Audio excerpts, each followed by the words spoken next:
Hi everyone. While I'm drinking my coffee, um, I did have another question come up in a discussion group. I'm kind of a veteran in it, and it's something that I dealt with a couple years ago, and it is gender neutral, and it is about how to handle safety when you're going through a divorce in general or high conflict um, divorce in general. What I mean by that is something that we don't think about. So this kind of applies to everybody. And that is when you're going through a divorce of any kind or a high conflict divorce is something that you need to do. And it's just from my own personal experience, so just take it how it applies. But what everybody really should do is please consider changing all of your passwords, like Facebook password, all of the confidential information that is yours, first of all, your email. Sometimes you want to change, if you're allowed to change your phone number, please do that because, well, sometimes if you don't get along with somebody, if you have children, you might want to wait. But if you don't have children together, please change your phone number. But sometimes when you get a divorce, there's just for whatever reason, there's angst in there, which is normal. So you might want to consider doing that.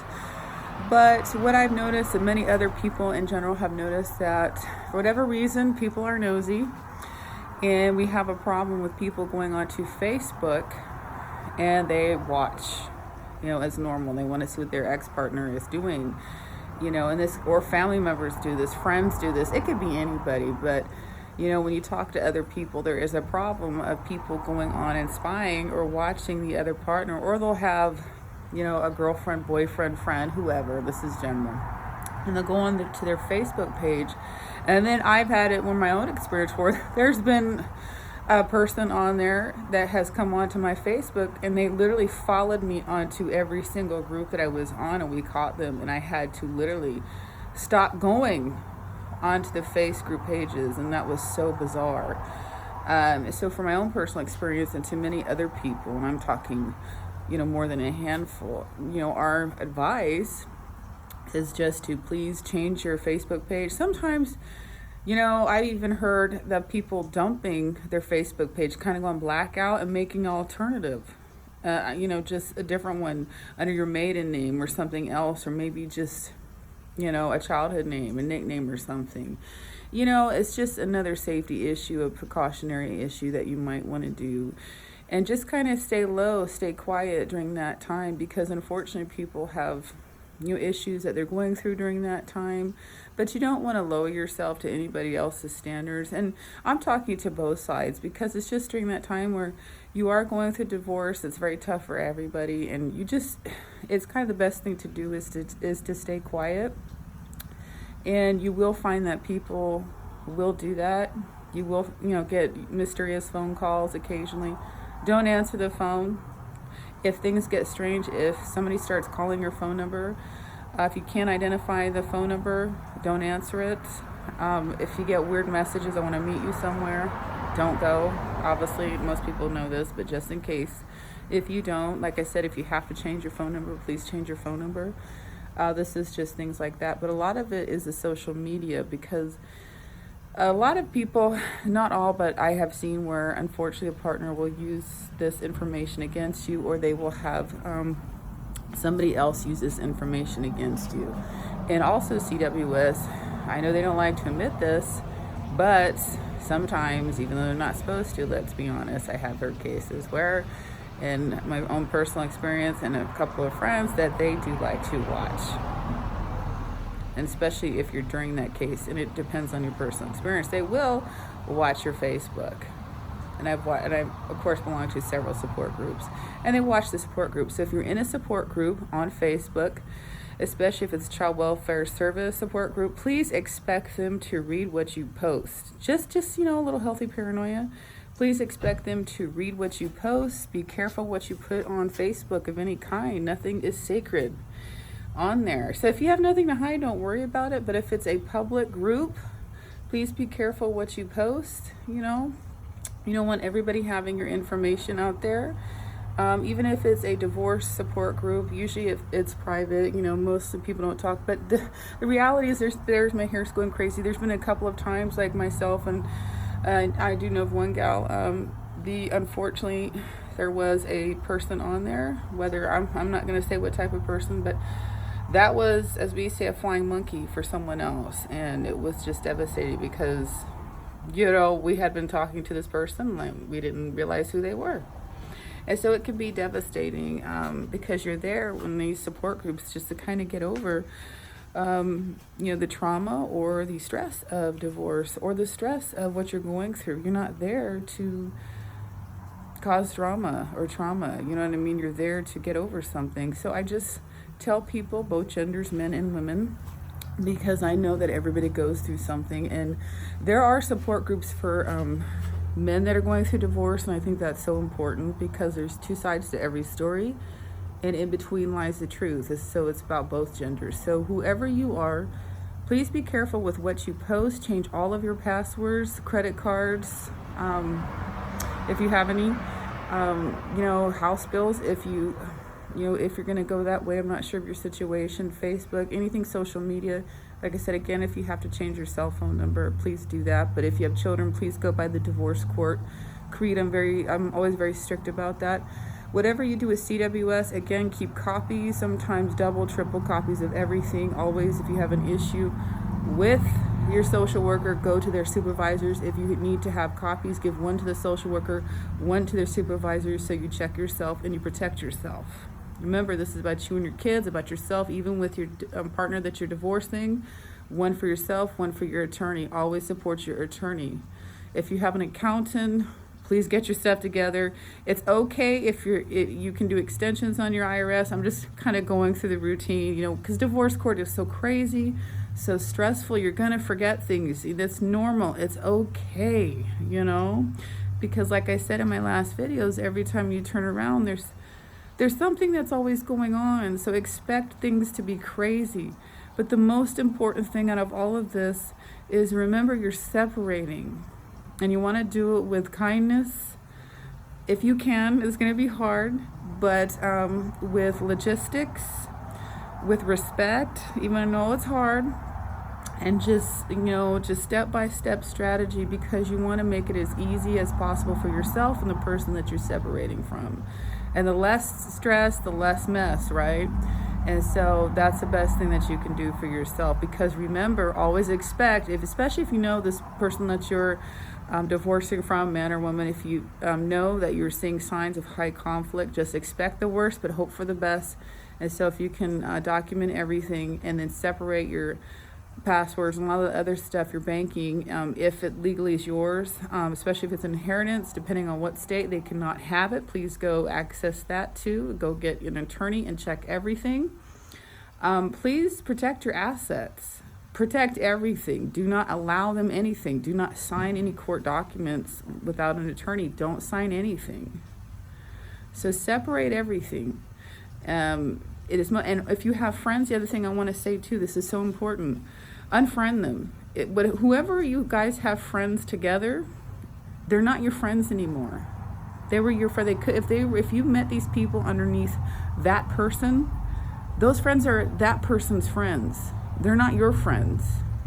And what you need to understand is they might be good people, but if they don't see you and if they see him or her all the time, they're your ex's friends or your old friends' friends. But take it how you want to.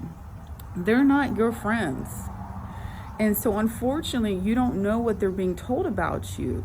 So if you're friends with them on Facebook still, whatever you write, there's probably a 90% chance that just by chance, they're going to tell this person what you're writing. So if you block them on Facebook, right, they're still going to go and tell the ex-partner or ex-friend or ex-family member all the stuff you're saying. And if you're in a high conflict divorce, they're going to go tell that individual, or even CWS, or if you're just not getting along with a family member, they're going to go tell that person things that you may or may not want them to know. Now, if you don't care, that's your business. But if you don't want something used against you, and it could be just saying, we went to the beach the weekend and had a great time. Well, if you don't want that person to know that, because you're afraid they're going to add something to it, embellish it, you might not want to be friends with them. You might want to literally unfriend everybody. So think about who you're friends with on Facebook. dump everybody and start over, which is really hard to do. But unfortunately, that's reality. A lot of people don't want to do that because we live in a day and a time where we count all of our friends. But the question is, are the people on your Facebook really your friends, or are they just a number?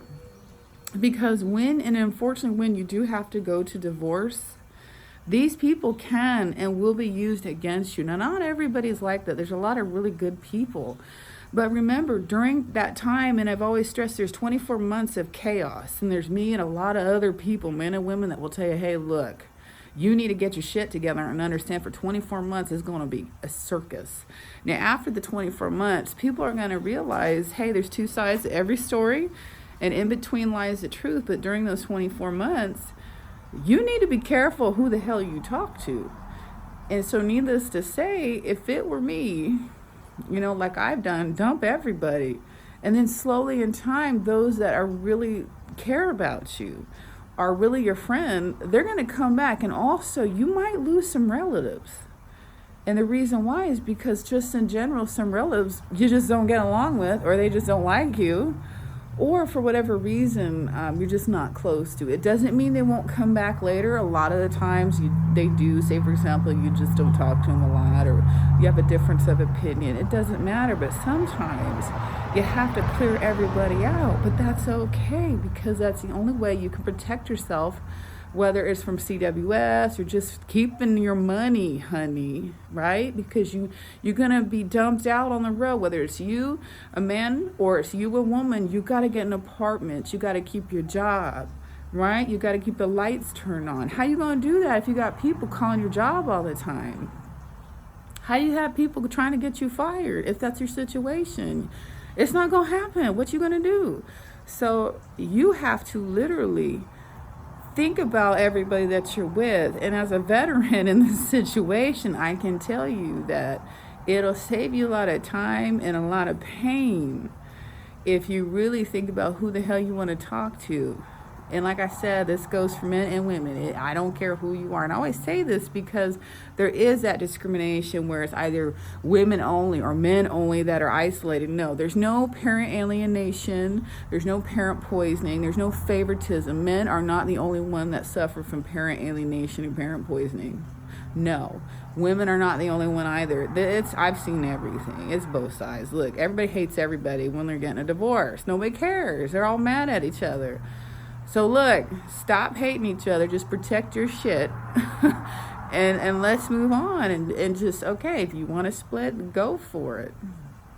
But we have to remember that during that time, some of us might have someone telling us, go after that person. You know what I'm saying? Or you'll see a partner usually having another person, a girlfriend, boyfriend, family member, or a friend saying, don't let them take your money. Don't pay child support. Lie, lie, lie, lie, lie. You might not understand that. Well, it's because they still care about you. They still love you. They still want to be with you. If you threw them out for cheating, or if you just got sick of their shit, they're pissed off at you. They can't accept the fact that you want to be with them no more. So they might, during that time, retaliate against you. Or you might be doing that to them. There's two ways, right? But either way, the mature thing to do is to do the best that you can and to cooperate with the court system, with your lawyer, and to take the higher road. Protect your assets, protect your kids, protect yourself from CWS, and like I said, make copies of everything. You know what I'm saying? This is a game. But always protect your kids, treat them right. A school system, if you look at my other videos, you know how I feel about that.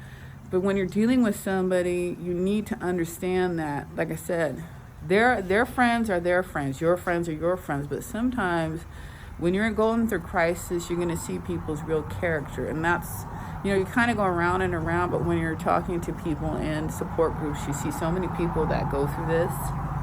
And it's really heartbreaking. So I know those of us that are veterans in this, that have been divorced for a long time or are constantly going back to court, you don't want people to go through that. So please, if you can, if you stumble upon this, and just try to get through this. It'll take 24 months on average. You will get through this. Hang in there. But remember, the less you do, the less you interact with people that are associated with the two of you, it'll go faster. It will. So that's pretty much it for this morning. I'm going to go back and drink my coffee, but I hope it goes faster for you guys. Okay.